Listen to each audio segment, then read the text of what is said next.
आम आदमी पार्टी जो प्रार्थी अच्छा से निश्चित भाव में जड़े भिजनारी होते से गणतंत्र को बुझुवे एटी सामाजिक मूल्यबोध को बुझुवे से गोटे गोटे लोकर पकेट्र खर्च पकेट्र ओजन केमती भाव से निश्चित भाव में जानते तेणुक ये सबूर विषय वस्तु आम आदमी पार्टी गरीब लोक आरंभ कर धनी लोक पर्यंत समस्त आवश्यकता को बुझी आम आदमी पार्टी जी प्रार्थी हम से निश्चित भाव में आगामी दिन में पुरी की शीर्ष स्थान नहीं पहुँचे।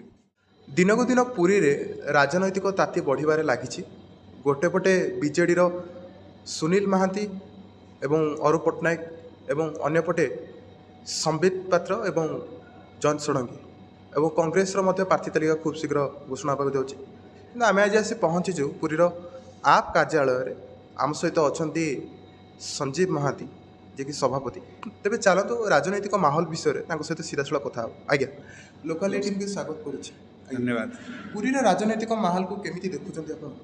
देखो पुरी एक ऐतिह्यस्थली यह विगत दिन में समस्त लोकंर से सरकार आरंभ कर बुद्धिजीवी से गोटे गोटे स्टेटमेंट है यहाँ को एवं पर्यटन स्थली भाव में ग्रहण करागला जार फलस्वरूप आपण मैंने देखुं पुरी रे राज्य सरकार लगातार ये बहुत गुड़ी प्रोजेक्ट कर पुरी रे एयरपोर्ट होती बर्तमान रास्ता घाटर उन्नति तार कारण है पुरी गोटे आगामी दिन में गोटे बिजनेस हब गोटे स्पिरिचुअल टूरिज्म गोटे प्लेस तो ये बहुत गुड़े स्कोप देखा जाऊँगी। तो ये समग्र भारत वर्ष में मे भी जदि आम इको फ्रेंडली जोन जदि कहवा ताले आगामी दिन में सेटा पूरी भी मे भी सेटा हो पारे केंद्र सरकार हुए राज्य सरकार हुए तो सेटा हो पारुछ कारण ये प्रतिदिन लक्ष लक्ष भक्त आसुँच जगन्नाथ को दर्शन पाइका जगन्नाथ है पुरीर माने ओडिशार प्राणकर्ता तो दर्शन को दर्शन है ता सहित जेहेतु समुद्र पाखे रहा तो से पर्यटन क्षेत्र को आपणले कोणार्क रहा सेपटे सातपड़ा रहा तो ये गोटे बहुत बड़र विषय। तो ये बर्तमान राजनीतिक स्तर में पूरी एक्चुअली डेभलप हवा कथा आउ बहुत जल्दी हवा कथा सेमिता नुह जे एत वर्ष अपेक्षा करने कथा आम जोटा कि विजु जनता दल सरकार आज की 25 वर्ष हो रही तो पूरी विषय ए मन पड़ू बीजेपी तो प्रथम नाला बीजेपी जो मैंने भी बीजेपी 8-10 वर्ष हम बीजेपी आसला तेणुक परवर्ती से किसी कम कर तो ये मिलित प्रक्रिया कम करने दरकार ताहा होची सबुठ बड़ जिनस कि राजनीति स्तर में दुई दल जाक गोटे ही कम कर जिते पब्लिक जिते भोटिंग को जाऊँगी से जहाँ को भी भोट दब जन को देला भाया लगुच तो वर्तमान स्थिति है आउ आम आदमी पार्टी से निजक ये भाव में देखुची कारण आम आदमी पार्टी कोर वैल्यूज है लोकंर मौलिक कथा कहवा जदि सरकार खाली डेवलपमेंट विषय कहते इंफ्रास्ट्रक्चर विषय कहते तार सबुठ बड़ रिजल्ट है जे लोक केमती खुशी रे आ लोक खुशीटा कौटी ना लोक जो रोजगार पाइबे लोक जो भल खाइबा पाइबे लोकंर स्वास्थ्य अवस्था भल रहिबो तो लोकंर ऑटोमेटिकली लोकंर सोशल वैल्यूज बढ़िबो लोकंर उन्नति हम तो यही जिनसा आम आदमी पार्टी कहूँ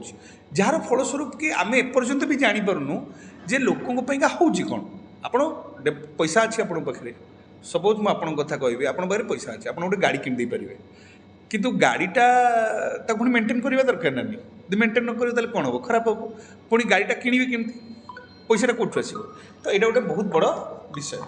तो जदि आम कहवा पुरी रे डेवलपमेंट कहले कौन सब हबार अच्छी जोटा कि साधारण लोकंर आवश्यकता अच्छी आप केमती देखुछ देखो आम प्रथम से कथा कहली पुरी रे सबुठ गोटे बड़ जिनस पुरीर पपुलेसन पुरी विधानसभा निर्वाचन मंडली कथा कहूँ ये पाखापाखि 2.5 लाख भोटर तमें अप्रोक्स पपुलेसन 3.5 लाख प्लस रही 3 लाख 3.5 लाख तो एडा बड़ पपुलेसन को जदि होल्ड करने को आज पर्यंत गोटे भल हस्पिटाल हो पारानी ये बारंबार गणमाध्यम आपने देखते एवं रिसेंट भी देखो मानसिक कौन प्रकार डॉक्टर ना हृदरोग डॉक्टर ना स्नायु भित्तिक डॉक्टर ना तो गोटे बहुत बड़ समस्या रोग कौटी नहीं केवल प्राइवेट हॉस्पिटल को जब आप जी आप 60 किलोमीटर दूर को जावाक पड़े गोटे गोटे कॉमन डिजीज भी आपको लंबा लंबा लाइन रे ठिया पड़े यहाँ कौन डेवलपमेंट।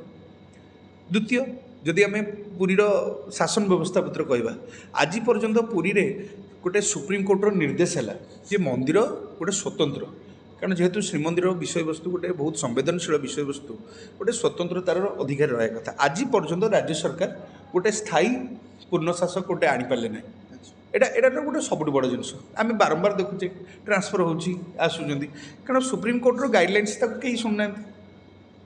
ଦ୍ୱିତୀୟ ଆମେ ଦେଖିବା ବର୍ତ୍ତମାନ ପାଇଁକା ପର୍ଯ୍ୟଟନ କ୍ଷେତ୍ରରେ ଯଦି ଏଠି ଲକ୍ଷ ଲକ୍ଷ ପର୍ଯ୍ୟଟକ ଆସୁଛନ୍ତି ସମୁଦ୍ର କୂଳ ଆପଣଙ୍କ ପାଖରେ ଅଛି ତାହେଲେ ରୋଜଗାର ବି ଆପଣଙ୍କ ପାଖରେ ରହିବା ଦରକାର।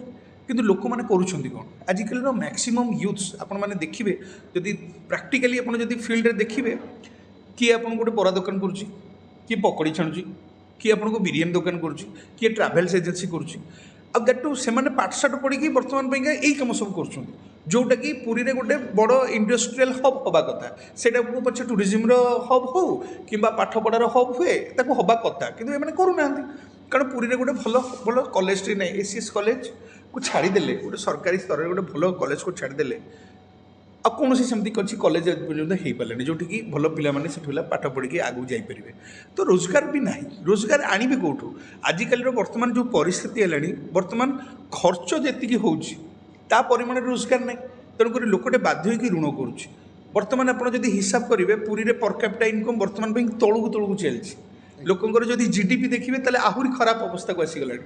ତ ଏ ପରିସ୍ଥିତିରେ ବର୍ତ୍ତମାନ ଆମର ଏଠି ନିହାତି ଭାବରେ ସବୁଠୁ ଗୋଟେ ବଡ଼ ସମସ୍ୟା ହେଲା ରୋଜଗାର। ଲୋକଙ୍କୁ ଯଦି ରୋଜଗାର ମିଳିବ ତାହେଲେ ନିଶ୍ଚିତ ଭାବରେ ପୁରୀର ଡେଭଲପମେଣ୍ଟ ହେଇପାରିବ। ଆଜ୍ଞା ଯଦି କହିବା ଗତ 5 ବର୍ଷ ଭିତରେ ଜୟନ୍ତ ଷଡ଼ଙ୍ଗୀ ଥିଲେ ଏମଏଲଏ ଆଉ ସମ୍ବିତ ପାତ୍ର ହାରିଥିଲେ କିନ୍ତୁ ତଥାପି ତାଙ୍କ କହିବା ଅନୁସାରେ ସେ ଲୋକମାନଙ୍କ ସହିତ ଜଡ଼ିତ ଥିଲେ ଆଉ କାର୍ଯ୍ୟ କରୁଥିଲେ କ'ଣ କହିବେ ଆକୁ ନେଇକି? ଦେଖନ୍ତୁ ଆପଣଙ୍କୁ ମୁଁ ଆପଣଙ୍କ ଦର୍ଶକମାନଙ୍କୁ ଜଣାଇ ଦେବାକୁ ଚାହୁଁଛି ଯଦି ମୁଁ ହୁଏତ ବିପକ୍ଷ ଦଳ ରାଜନୈତିକ ଦଳରେ ଥାଏ ମଧ୍ୟ ମୋର 2-3ଟା ପ୍ରଶ୍ନ ଅଛି ବିଧାୟକ 2019ରେ ଯେତେବେଳେ ବିଧାୟକ ଜୟନ୍ତ ଷଡ଼ଙ୍ଗୀ ଯେତେବେଳେ ଜିତିଲେ ତାଙ୍କୁ ପୁରୀ ଲୋକ ଦେଇଥିଲେ କାହା ବିରୁଦ୍ଧରେ ନା ଗୋଟେ ବଡ଼ ଧ୍ରୁମ ଯିଏକି ସ୍ୱର୍ଗତ ମହେଶ୍ୱର ମହାନ୍ତି ଥିଲେ ବହୁତ ଦିନର ବିଧାୟକ ଥିଲେ ତାଙ୍କୁ ହରେଇକି ସେ ସେଠି ଆସିଥିଲେ ଲୋକ ଦେଲେ କ'ଣ ପାଇଁକା ନା କିଛି ଆଶା ବିଶ୍ୱାସର ସହିତ କିନ୍ତୁ ବିଧାୟକ କ'ଣ ସତରେ ସେ କରିଛନ୍ତି? ମୁଁ ବିଧାୟକର ଗୋଟେ ଛୋଟିଆ ବିଧାୟକ ତ ସବୁବେଳେ ଆପଣମାନେ ମୁଁ ସବୁବେଳେ ଦେଖିଛି ଗଣମାଧ୍ୟମରେ କହିଲେ ମୁଁ ପୁରୀର ବିକାଶ ପାଇଁକା ବହୁତ କିଛି କରିଛି ପୁରୀର ବିକାଶ ପାଇଁ କିଛି କରିନାହାନ୍ତି ପୁରୀର ବିକାଶ ପାଇଁ କେବଳ ସାଲିସ କରିଛନ୍ତି କେବଳ ସେ ସାଲିସ କରିଛନ୍ତି। ସବୁଠୁ ବଡ଼ କଥା ହେଲା ଯେତେବେଳେ ପୁରୀରେ ମଠ ମନ୍ଦିର ଭାଙ୍ଗି ଦିଆଗଲା ଯେତେବେଳେ ସରକାରଙ୍କ ତରଫରୁ ଏସବୁ ଘୋଷଣାନାମା ଯେତେବେଳେ କରିକି ଭାଙ୍ଗି ଦିଆଗଲା ସେତେବେଳେ ଆପଣ ଚୁପ୍ ରହିଲେ। ବିଭିନ୍ନ ବଡ଼ ବଡ଼ ପ୍ରୋଜେକ୍ଟରେ ଆପଣଙ୍କର କାମ ଦିଆଗଲା ଆପଣ ଚୁପ୍ ରହିଲେ। ଯେତେବେଳେ ଉଠା ଦୋକାନୀମାନଙ୍କର ଉଠାଇ ଦିଆଗଲା ଆପଣ ଚୁପ୍ ରହିଲେ। ତେଣୁକରି ରୋଜଗାର ଲୋକଙ୍କର ହଟିଗଲା ମଠ ସଂସ୍କୃତି ଭାଙ୍ଗିଗଲା ଆପଣ ଚୁପ୍ ରହିଲେ। ତେଣୁକରି ସବୁବେଳେ ଆପଣ ଡେଭଲପମେଣ୍ଟର ଦୁହାଇ ଦେଇକି ଆପଣ ମାନେ ଚେହେରାର ପଛପଟ ଅନ୍ଧାରଟାକୁ ଆପଣ ଲୁଚେଇ ଦେଇପାରିବେନି। ତାପରେ ଦ୍ୱିତୀୟ କଥା ଗୋଟେ ବିଧାୟକର ଗୋଟେ ଷ୍ଟେଟମେଣ୍ଟ ଥିଲା ଯେ ମୁଁ ଅଟୋ ନଗର କରିବି କୁଆଡ଼େ ଗଲା ସେ ଅଟୋ ନଗର ଆପଣଙ୍କୁ କୌଣସି ରାଜନୈତିକ ଦଳ ଏକ କଥା କହିବେନି କିନ୍ତୁ ଆମ୍ ଆଦମୀ ପାର୍ଟି ଆଜି କହିବ କାରଣ ସେଇଟା ବିଧାୟକ ଭୁଲି ଯାଇଛନ୍ତି କିନ୍ତୁ ବିଧାୟକ ଆମେ ମନେ ପକାଇବୁ ଯେ ଆପଣ କ'ଣ କରୁଛନ୍ତି। ଦ୍ୱିତୀୟ ରହିଲା ସମ୍ବିତ ପାତ୍ରଙ୍କ କଥା ସମ୍ବିତ ପାତ୍ର ଯେତେବେଳେ ଆସିଲେ 2019ରେ ତାକୁ ବହୁତ ଜନସମର୍ଥନ ମିଳିଲା ସେ କହୁଛନ୍ତି ଯେ ମୁଁ 5 ବର୍ଷ କାଳ ମୁଁ କାମ କରୁଛି ସେ ରିପୋର୍ଟ କାର୍ଡ଼ ମଧ୍ୟ ଦେଲେ ଆପଣ ଦେଖିବେ ସେ ରିପୋର୍ଟ କାର୍ଡ଼ ଆପଣ ହସିବେ ଆପଣ ତା ଦେହରୁ କିଛି ବି ଜାଣିପାରୁନି ଯେ ୟା ଦେହରେ ତାଙ୍କର ଏଥିରେ ଭୂମିକା କ'ଣ ରହିଲା।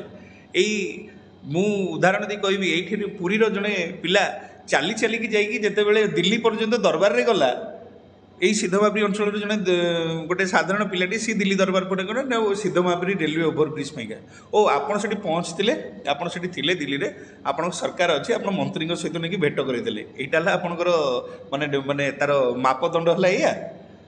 ଦ୍ୱିତୀୟ ପୁରୀରେ ଆଜି ଯେଉଁ ସବୁ ଡେଭଲପମେଣ୍ଟ ଯାହା ବି ହେଇଛି ଆପଣଙ୍କର ଏୟାରପୋର୍ଟର ବିଷୟ ଆପଣ ତ ସମସ୍ତେ ଜାଣିଛୁ ବିଜେଡ଼ି ବିଜେପି ସରକାର ତ ଗୋଟିଏ ହେଇକି କାମ କରୁଛନ୍ତି ଏଥିରେ ଆପଣଙ୍କର ଡେଭଲପମେଣ୍ଟ କେଉଁଠୁ ହେଲା। ହଁ ଆପଣ କ'ଣ କରୁଛନ୍ତି ନା ଗୁଡ଼େ ଲୋକଙ୍କ ପାଖକୁ ଯାଇଛନ୍ତି ଗୁଡ଼େ ନାଟକବାଜିର କଥା କହିଛନ୍ତି ଲୋକଙ୍କୁ କେବଳ ଭ୍ରମିତ କରିଛନ୍ତି ଆଉ ସବୁବେଳେ ବିଜେପିର ଯେଉଁ ଷ୍ଟ୍ରାଟେଜି ଧର୍ମ ନାଁରେ ଲୋକଙ୍କୁ ମାନେ ଉସ୍କେଇବା ଆଉ ବେରୋଜଗାରୀ ମୁଦ୍ଦା ବିଭିନ୍ନ ଅର୍ଥନୈତିକ ମୁଦ୍ଦା ବିଭିନ୍ନ ଲୋକଙ୍କର ଖାଇବାର ମୁଦ୍ଦା ଲୋକଙ୍କର ପିନ୍ଧିବାର ମୁଦ୍ଦା ତାକୁ ହଟେଇବାକୁ ବିଭିନ୍ନ ପ୍ରକାର ଫାଲତୁ ଯୁକ୍ତି ଯାହାକୁ ଆମେ ଶୁଦ୍ଧ ଓଡ଼ିଆରେ ଫାଲତୁ ଯୁକ୍ତି କହୁ କେବଳ ତାରି ଉପରେ ଗୋଟେ ଆବରଣ ସୃଷ୍ଟି କରିବାରେ ସେ କରିଛନ୍ତି।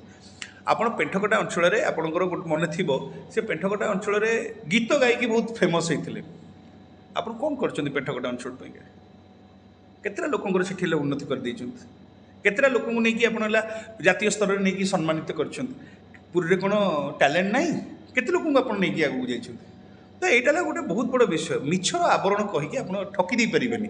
ପୁରୀ ଲୋକ ବହୁତ ଭଲ ଲୋକ, ତାଙ୍କ ହୃଦୟ ବହୁତ ଭଲ, ମନ ଖୋଲା। କାରଣ ଆମ ଜଗନ୍ନାଥ ଏଠି ହେଲା ଖାଇବାର ଦେବତା, ଆମେ ତାଙ୍କୁ କହୁ ଯେ ସେ ସବୁବେଳେ ପେଟ ପୁରିକି ଥାନ୍ତି। ଆଉ ମନୁଆ ଠାକୁର, ଆମର ଯଦି ମନ ପାଇଥାଏ ଆମେ ସବୁ କିଛି ଦେଇପାରୁ। ଯଦି ଆମ୍ ଆଦମୀ ପାର୍ଟି ଆଗକୁ ଆଗାମୀ 5 ବର୍ଷ ପାଇଁ କ'ଣ ଦେଖୁଛି ଯଦି କ୍ଷମତାକୁ ଆସିବା ପାଇଁ ଚାହେଁ? ସବୁଠୁ ଗୋଟେ ବଡ଼ ଜିନିଷ ଯାହା ବି ଆପଣଙ୍କୁ ପ୍ରଥମରୁ କହିଲି ଯେ ବର୍ତ୍ତମାନ ସମସ୍ତ ବୁଦ୍ଧିଜୀବୀଠାରୁ ଆରମ୍ଭ କରି ସମଗ୍ର ଭାରତବର୍ଷର ସମସ୍ତ ନାଗରିକ ବର୍ତ୍ତମାନ ଗୋଟେ ଆଶଙ୍କା କରୁଛନ୍ତି ଯେ ଆଗାମୀ ଦିନରେ ଗଣତନ୍ତ୍ର ଆଉ ରହିବ ନାହିଁ। ଆଉ ଭାଜପା ଯେଉଁଭଳି ଭାବରେ ପ୍ରତିଶୋଧମୂଳକ ଭାବରେ ରାଜନୀତି କରୁଛି, କାରଣ ତାହା ଅଲଗା ରାଜ୍ୟର ସରକାରକୁ ଭାଙ୍ଗିବାରେ ହୁଏ, ବିଭିନ୍ନ ସାମ୍ବାଦିକମାନଙ୍କୁ ଡରାଇବାରେ ହୁଏ, ସବୁଥିରେ ଫେଲ୍।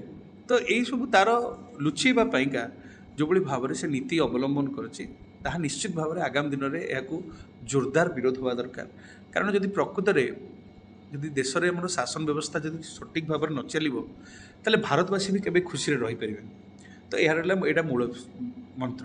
ସେଥିପାଇଁକା ଆମ୍ ଆଦମୀ ପାର୍ଟିର ବିଗତ ଦିନର ଯେଉଁ କେସ୍ ଆପଣମାନେ ଶୁଣୁଛନ୍ତି ଯେ ଘୋଟାଲା କରିଛି ଜଣେ, ତାକୁ ସମସ୍ତ ଦିଲ୍ଲୀର ଯେଉଁ ମଦ ଦୁର୍ନୀତି କଥା ଯେଉଁ କୁହାଯାଉଛି, ତା'ର ସମସ୍ତ ଟଙ୍କା ଯାଇଛି ଭାରତୀୟ ଜନତା ପାର୍ଟିର ଆକାଉଣ୍ଟ, କିନ୍ତୁ ଦୋଷୀ ସାବ୍ୟସ୍ତ ହେଉଛି କିଏ ନା ଅରବିନ୍ଦ କେଜରିୱାଲ।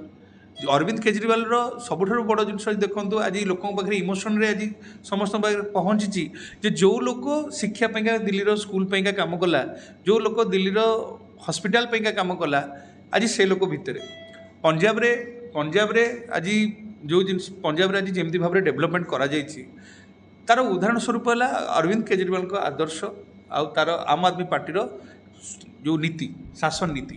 ତ ତାହାକୁ ନରେନ୍ଦ୍ର ମୋଦି ସରକାର ତାକୁ ହଜମ କରିପାରୁନାହିଁ।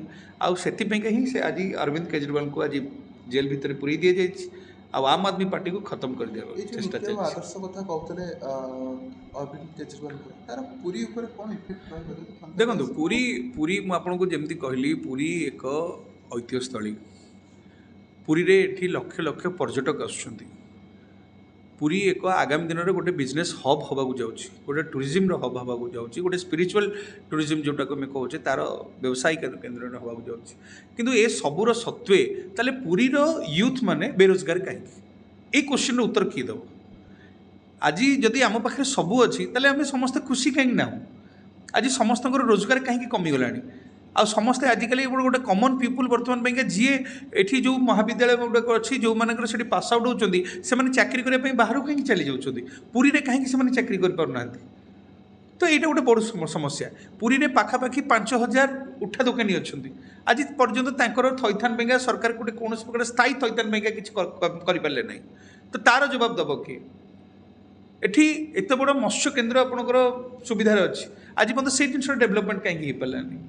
ଆଜି ପ୍ରାଇଭେଟ୍ ସ୍କୁଲ ବର୍ତ୍ତମାନ ପାଇଁକା ଘନ ଘନ ଭାବରେ ବଢ଼ିବାରେ ଚାଲିଛି, ତା'ର ମାନେ ଛାତ୍ରଛାତ୍ରୀଙ୍କ ସଂଖ୍ୟା ବଢ଼ିବାରେ ଲାଗିଛି। ପ୍ୟାରେଣ୍ଟସ୍ ବି ଚାହୁଁଛନ୍ତି ପ୍ରାଇଭେଟ୍ ସ୍କୁଲକୁ ଯାଉ, କିନ୍ତୁ ହ୍ୱେରେଜ୍ ଗଭର୍ଣ୍ଣମେଣ୍ଟ ସ୍କୁଲରେ ଯେଉଁଠିକି ଫିସ୍ କମ୍, ଯେଉଁଠିକି ବି ଫିସ୍ ନାହିଁ, ମାନେ କହିବାକୁ ଗଲେ ପାଠପଢ଼ା ସମସ୍ତେ ଚାହୁଁଛନ୍ତି, ଇନଫ୍ରାଷ୍ଟ୍ରକ୍ଚର ଖାଲି 5T ଖାଲି କହିଦେଲେ କ'ଣ ହେବ? ଯଦି ଶିକ୍ଷାର ମାନେ ନାହିଁ ବୋଲି ଆଜି ପିଲାମାନଙ୍କୁ ପଠାଉନାହାନ୍ତି ପ୍ୟାରେଣ୍ଟସ୍ ମାନେ। ଆମ୍ ଆଦମୀ ପାର୍ଟି ସେଇ ଜିନିଷର ଧାରା ଚେଞ୍ଜ କରିବାକୁ ଚାହିଁବ। ହସ୍ପିଟାଲରେ ଏଠି ପୁରୀ ହସ୍ପିଟାଲରେ ଗୋଟେ ହୃଦରୋଗ ପାଇଁକା, ଗୋଟେ ସ୍ନାୟୁ ରୋଗ ପାଇଁକା ଗୋଟେ ଡାକ୍ତର ନାହାନ୍ତି। ଆପଣମାନେ ଲଗାତାର ସବୁ ବିଷୟ ଗୋଟେ ସୁପର ସ୍ପେଶାଲିଷ୍ଟ ଗୋଟେ ହସ୍ପିଟାଲଟି ନାହିଁ। ଗୋଟେ ପର୍ଯ୍ୟଟକ ଯେତେବେଳେ ଆହତ ହେଇଯାଉଛି, ତାକୁ ଯେତେବେଳେ ଡାକ୍ତରଖାନାକୁ ଅଣାଯାଉଛି, ତା ପାଇଁକା ଟ୍ରିଟମେଣ୍ଟର ସୁବିଧା ନାହିଁ। ତେଣୁ ଏସବୁର ବିଷୟ ନେଇକି ଆମ୍ ଆଦମୀ ପାର୍ଟି ଲଢ଼ିବ। ଆଉ ସବୁଠାରୁ ବଡ଼ ମୁଦ୍ଦା ହେଲା କରପ୍ସନ୍। ପଦକ୍ଷେପ କ'ଣ ସବୁ ରହିବ? ଦେଖନ୍ତୁ, ପଦକ୍ଷେପ ଯିଏ ଆମ୍ ଆଦମୀ ପାର୍ଟିର ସରକାର ଯେତେବେଳେ ବି ହେଲା, ପ୍ରଥମ କାମ ହେଲା ଏଇ କରପ୍ସନ୍ ବିରୁଦ୍ଧରେ ଯେଉଁମାନେ ଆଲିଗେସନ୍ରେ ବା ଯେଉଁମାନେ ଏଥିରେ ସ୍ୱତନ୍ତ୍ର ଭାବରେ ଧରା ପଡ଼ିବେ, ଯଦି ପ୍ରମାଣ ହେବ, ତାହେଲେ ସେମାନଙ୍କ ଉପରେ କଠୋରରୁ କଠୋର ଦଣ୍ଡ ବିଧାନ କରାଯିବ। ଯେମିତିକି କରପ୍ସନ୍କୁ ଆମେ ହଟେଇବାକୁ ଚାହୁଁଛୁ। ଆଉ କରପ୍ସନ୍ ହିଁ ସବୁଠୁ ବଡ଼ ମୁଦ୍ଦା। କରପ୍ସନ୍ ହେଲା କ'ଣ ଏସବୁ ହେଉଛି? ମୁଁ ତା'ର ଉଦାହରଣ ସ୍ୱରୂପ ଆପଣମାନଙ୍କୁ ଆଉ ଥରେ କହିବାକୁ ଚାହୁଁଛି, ଗୋଟେ କଣ୍ଟ୍ରାକ୍ଟରକୁ ଯେତେବେଳେ ଫୋର୍ସ କରାଯାଉଛି, ତୁମେ 40% କମିଶନ୍ ଦେବ। ସପୋଜ୍ ଗୋଟେ କାମର ଦାମ 1,00,000 ଟଙ୍କା, ସେ ଯଦି 40% କମିଶନ୍ ଯଦି ଇଞ୍ଜିନିୟରମାନଙ୍କୁ ଦେବ, ତାହେଲେ ସେ 60,000 ଟଙ୍କାରେ କେମିତି ରାସ୍ତା କାମଟେ କରିପାରିବ? ତାର ତ ପୁଣି ପ୍ରଫିଟ୍ ମାର୍ଜିନ୍ ଅଛି, ସେ ତ 5,000 10,000 ରଖିବ, ତା'ମାନେ ତ 50,000 ଟଙ୍କାରେ କେମିତି କରାଯିବ? ତେଣୁକରି ଏହାର ବଡ଼ ମନ୍ତ୍ର ହେଲା କରପ୍ସନ୍। ତେଣୁ ଲୋକଙ୍କର ମୁଦ୍ଦାଟା ହିଁ ସେଇଆ, ଲୋକ ବୁଝିବା ଦରକାର ଯେ ଆମ୍ ଆଦମୀ ପାର୍ଟିର ସରକାର ଆସିଲେ ଆମେ ସେଇ ଜିନିଷଟା କରିପାରିବୁ। ତେଣୁକରି ୟାର ପୂର୍ବରୁ ଅନେକ ଉଦାହରଣ ଅଛି, ଆମେ ତାକୁ କରପ୍ସନ୍ ବନ୍ଦ କରିଛୁ, ଲୋକଙ୍କ ସହିତ ଲଢ଼ିଛୁ, ଅଫିସରଙ୍କ ସହିତ ଲଢ଼ିଛୁ। ତା'ର ଫଳସ୍ୱରୂପ ଆଜି ଆପଣ ପୁରୀରେ ଦେଖୁଛନ୍ତି କିଛି କାମ ହେଇଛି। ଆଜ୍ଞା, ଆମେ ଯଦି କହିବା ଆପଣଙ୍କର ପ୍ରାର୍ଥୀ ପାଇଁ ଯୋଉ ଚର୍ଚ୍ଚା ଚାଲିଥିଲା ତ କ'ଣ କହିବା ଆଗକୁ ନେଇକି? ଦେଖନ୍ତୁ ପୁରୀରେ କିଏ ବିଜେଡ଼ି ବିଜେପିର ହୁଏତ ଆନାଉନ୍ସମେଣ୍ଟ ହେଇଯାଇଛି। ଯେଉଁମାନେ ଦୁଇ ଜଣ ଅଛନ୍ତି, ଜଣେ ଷ୍ଟାଣ୍ଡିଂ ବିଧାୟକ ଅଛନ୍ତି, ଆଉ ଜଣେ ସ୍ୱର୍ଗତ ବିଧାୟକ ଯିଏ ଥିଲେ ତାଙ୍କ ପୁଅ ହେଇଛନ୍ତି। କିନ୍ତୁ ତାଙ୍କଠାରୁ ଆମ୍ ଆଦମୀ ପାର୍ଟିର ଯେଉଁ ବିଧାୟକ ପ୍ରାର୍ଥୀ ଯିଏ ହେବେ ସେ ଜଣେ ଯୁବ ନେତୃତ୍ୱ। ଆଉ ଆମ୍ ଆଦମୀ ପାର୍ଟି ଗୋଟେ ଯୁବା ପାର୍ଟି, ଯୁବକମାନଙ୍କୁ ସୁଯୋଗ ଦେଲେ ସେମାନେ ଲଙ୍ଗ୍ ଟାଇମ୍ ପର୍ଯ୍ୟନ୍ତ କାମ କରିପାରିବେ। ଆଉ ସବୁଠାରୁ ବଡ଼ ବିଷୟ ହେଲା ପୁରୀରେ ଆକ୍ଚୁଆଲି ଗୋଟେ ବଡ଼ ନେତୃତ୍ୱ ଆଉ ଗୋଟେ ଦୀର୍ଘ ଦିନ ପାଇଁକା ଗୋଟେ ନେତୃତ୍ୱ ପାଇଁକା ଆବଶ୍ୟକତା ରହିଛି। ଯେଉଁ ଯିଏ ପୁରୀର ଲୋକ, ଯିଏ ପୁରୀ ମାଟିର ଲୋକ, ସିଏ ସମ୍ଭାଳି ପାରିବ, ସେ ଜିନିଷଟାକୁ ଆଗକୁ ନେଇକି ଯାଇପାରିବ। ତେଣୁକରି ତାରି ଉପରେ ହିଁ ଫୋକସ୍। ଆଉ ଆମ୍ ଆଦମୀ ପାର୍ଟିର ଯେଉଁ ପ୍ରାର୍ଥୀ ଅଛନ୍ତି ସେ ନିଶ୍ଚିତ ଭାବରେ ଜଣେ ଭିଜନାରୀ ହେଇଥିବେ। ସେ ଗଣତନ୍ତ୍ରକୁ ବୁଝୁଥିବେ, ଏଠି ସାମାଜିକ ମୂଲ୍ୟବୋଧକୁ ବୁଝୁଥିବେ। ସେ ଗୋଟେ ଗୋଟେ ଲୋକର ପକେଟ୍ର ଖର୍ଚ୍ଚ, ପକେଟ୍ର ଓଜନ କେମିତି ଭାବରେ ସେ ନିଶ୍ଚିତ ଭାବରେ ଜାଣୁଥିବେ। ତେଣୁକରି ଏ ସବୁର ବିଷୟବସ୍ତୁ ଆମ୍ ଆଦମୀ ପାର୍ଟି ଗରିବ ଲୋକଙ୍କଠାରୁ ଆରମ୍ଭ କରି ଧନୀ ଲୋକଙ୍କ ପର୍ଯ୍ୟନ୍ତ ସମସ୍ତଙ୍କର ଆବଶ୍ୟକତାକୁ ବୁଝିଛି। ଆଉ ଆମ୍ ଆଦମୀ ପାର୍ଟିର ଯିଏ ପ୍ରାର୍ଥୀ ହେବ ସେ ନିଶ୍ଚିତ ଭାବରେ ଆଗାମୀ ଦିନରେ ପୁରୀକି ଶୀର୍ଷ ସ୍ଥାନରେ ନେଇକି ପହଞ୍ଚାଇବ। ବହୁତ ବହୁତ ଧନ୍ୟବାଦ ଆପଣଙ୍କୁ ଲୋକାଲ୍ 18 ଚ୍ୟାନେଲ୍ ତରଫରୁ। ଆଗାମୀ ନିର୍ବାଚନ ପାଇଁ ଆପଣଙ୍କୁ ବହୁତ ବହୁତ ଶୁଭେଚ୍ଛା। ଧନ୍ୟବାଦ।